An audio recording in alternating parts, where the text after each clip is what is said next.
నీ పేరేంటి? శివ. నీ పేరేంటమ్మా? మల్లిక రాజగోపాల్. అతని పేరు శివ. రాజగోపాల్ ఎవరు? మీ నాన్నగారా? అవును. ఏ ఆయన రాలేదా? అది మా నాన్నగారికి తెలియకుండా వచ్చాము.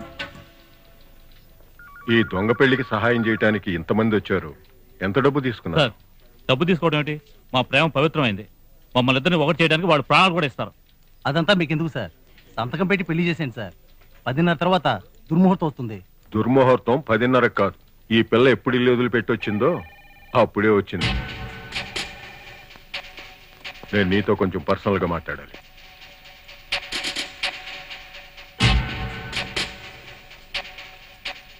మల్లికతో ఒంటరిగా ఏం మాట్లాడతారా?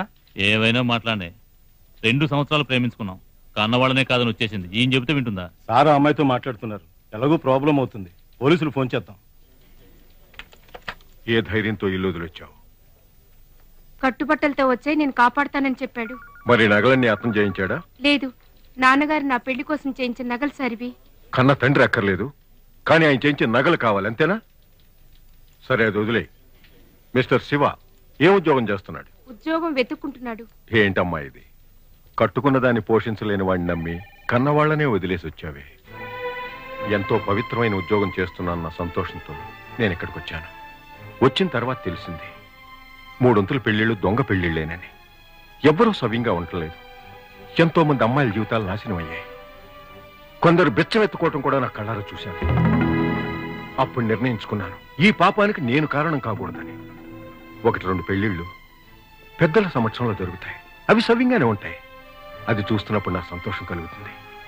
చూడమ్మా, పెద్దల ఆశీర్వాదంతో జరిగే పెళ్లి స్వర్గం, మిగతాదంతా నరకం. ఇదంతా ఒక ఆఫీసర్గా కాదు, ఓ తండ్రిగా చెప్తున్నాను.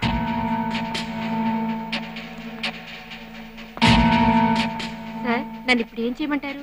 ఈ వెనక వైపుగా వెళ్ళు. వాళ్ళ సంగతి నేను చూసుకుంటాను. తిన్నగా మీ వాళ్ళ దగ్గరికి వెళ్ళు. జరిగింది చెప్పు.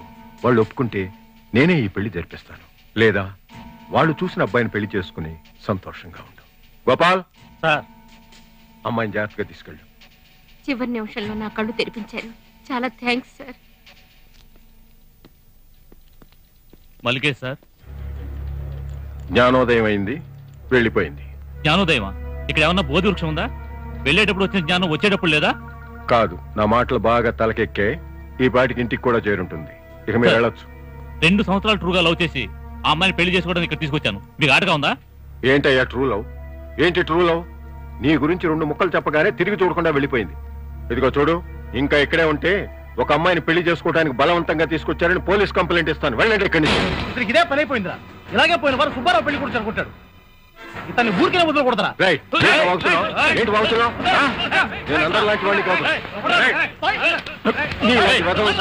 ఇక్కడికి వచ్చి కూడా 2 సంవత్సరాలుగా ఒక అమ్మాయిని సిన్సియర్ గా లవ్ చేసి పెళ్లి చేసుకోవడం తీసుకొస్తే ఈయనేవో మాయమాటలు చెప్పి పంపించేశాడు సార్. సరే, ఎక్కడుందో పట్టుకుని ఆ అమ్మాయిని స్టేషన్ తీసుకురా, నేను చూసుకుంటాను. 5 వింతలలో మొదటి వింత సెయిలింగ్ స్టోన్స్. సెయిలింగ్ స్టోన్స్ అంటే కదిలే రాళ్ళు.